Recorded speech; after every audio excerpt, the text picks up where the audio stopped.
Inland Sports. And now join us here on the Inland Sports Show. He is a CIF Southern Section Division 6 champion of the world. It is the head coach of the Murrieta Mesa Rams, Oscar McBride.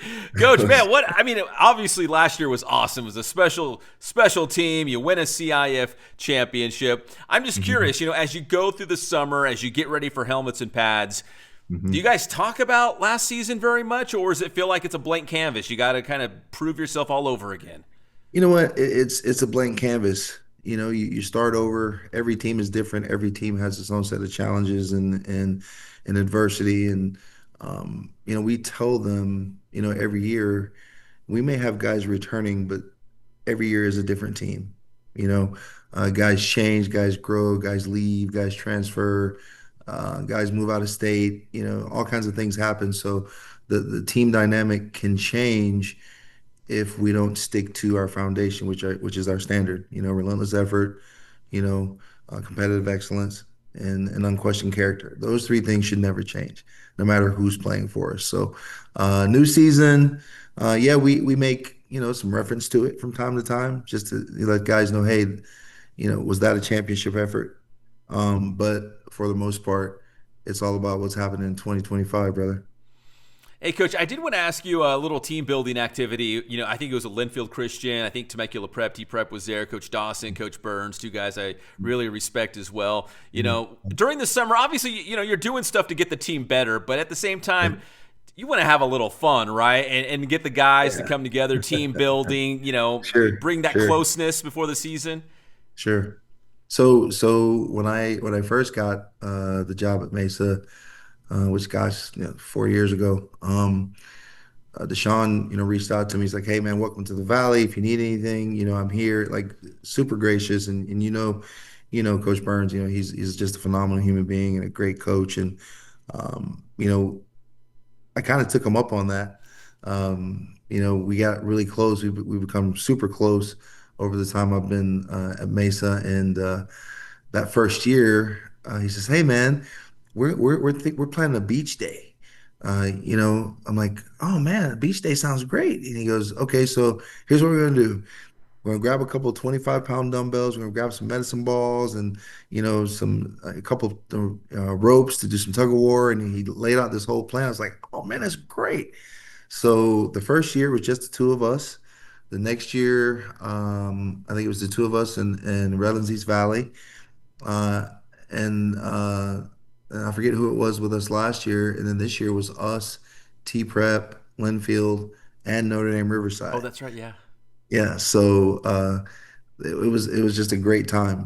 Got it some competition in, and a lot of laughs, and coaches getting to bond, and players getting to bond, and guys who know each other who maybe went to a middle school together or something. Kind of get to see each other and hang out, and families were great, and it was just phenomenal, man. That's what football's all about. It's a brotherhood, it's a family, and you know, at Mesa, we're not looking at the guy across from us as an enemy. Mm-hmm. You know, we're looking at you as the guy that's given us an opportunity to be our best self that day, and we reaffirmed that with our teams, and it was great. We're actually throwing 7-on-7 with T Prep and Linfield tomorrow. I don't do a lot of that stuff. I want to keep guys healthy. 7-on-7 is a drill. It is not a game. And, we treat that as such at Mesa, and Coach Burns and Coach Dawson do the same thing. So, we're going to see those guys tomorrow, actually. So as much as we work, as much as we grind, as much as, it's the dog days of summer, as some would say, we never want to forget the fact that one, it's a game. Uh, Two, you should have fun playing it. And three, if you're a football player, this should be the best time of your life. I want Yeah. them to remember, I want them to remember not just what we did on the field or in the weight room or watching film or whatever, but I want them to remember, oh man, remember when oh man, we went to the beach, and we buried John up to his neck, and like those types of things, those memories last forever. You may not remember the score of a Yeah. game, especially the ones you lose. But you'll remember going to the beach and hanging out with your brother. So that's become an annual tradition for us at Mesa.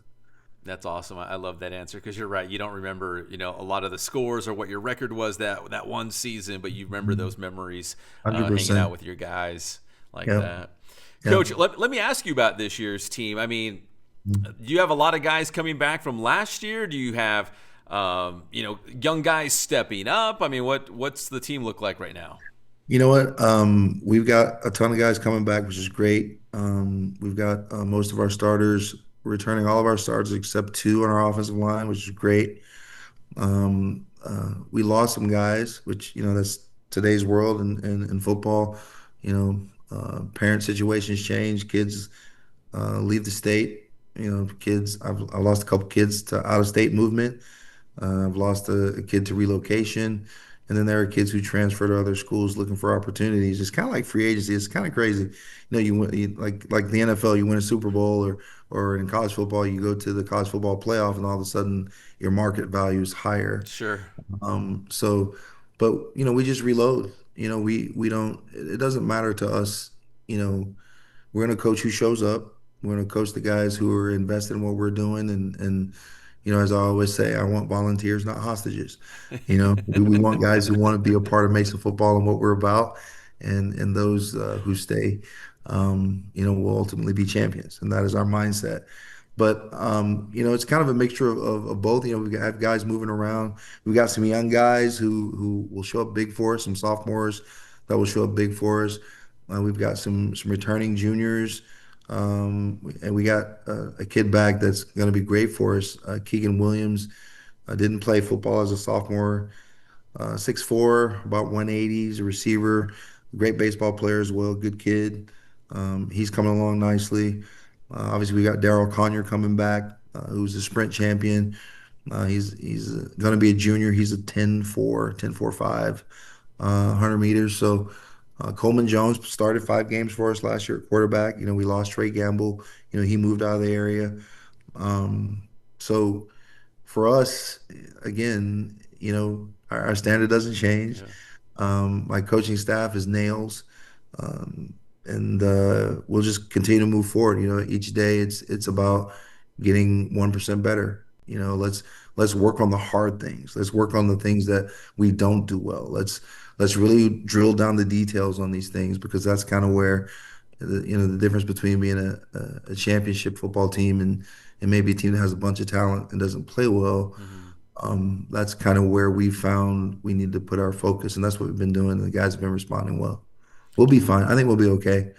We're gonna have to compete. Yeah. Our schedule's pretty tough. We're on the road at Rancho Verde. We're on the road at I call them Talk, the team on Clinton Keith. We've got MV at home. We've got La Costa Canyon at home. Yeah. And then we've got our league schedule. TV's on the rise. Obviously, King is always, in the mix. Great Oak is that's our Achilles heel, so we always have to be ready for them.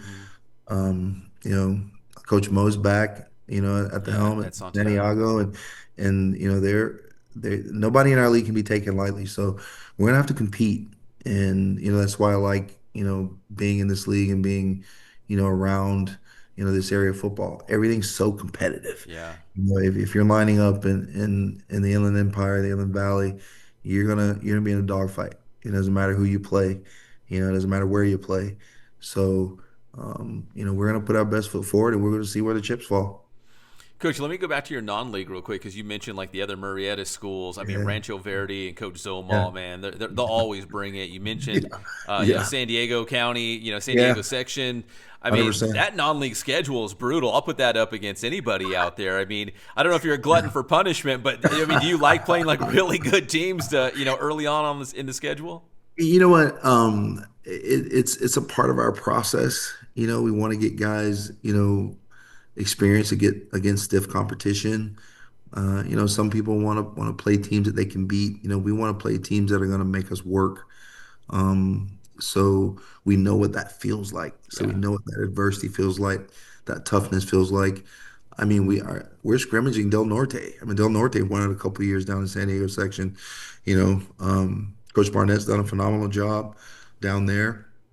We scrimmage those guys, and we open against Newport Harbor. So like we've got I've always believed that your non-league schedule should prepare you for your league schedule. And And I maybe think ultimately the CIF playoffs too, right? Like you're not caught off right, guard playing good teams, right, in the right. postseason. And I think that was a big part of it. I mean, going up and playing St. Francis last year, like, that was a great football team that we beat. And a couple of balls bounced our way and kids made some plays and I think being in those situations early in the season, with against the Murrieta Valleys and the Talks and of the world and you know those teams that have been there that are proven that are championship caliber programs, I want to compete against that. If you're a competitor, you want to compete against that. You want to see how you measure up. So that's kind of our philosophy. And we get to league. We hope we hope that that experience shows up when we need it. And in our league, we need it. So. Yeah. All right, Coach. Finally, give me an area on this team that you feel like is going to be a strength this upcoming season. I don't know if it's guys Mhm. up front, the skill Mhm. position guys. Give me a strength on this Rams team. I would say we have on offense, the strength is our offensive line, hands down. They've played together for since they were freshmen. We've got a couple of young guys that have stepped up, a couple of sophomores, big guys that are playing really really well. Our lone our two juniors that are on the offensive line have come along nicely. They're just figuring it out, and they're figuring it out early. I would say defensively, our back end is our strength.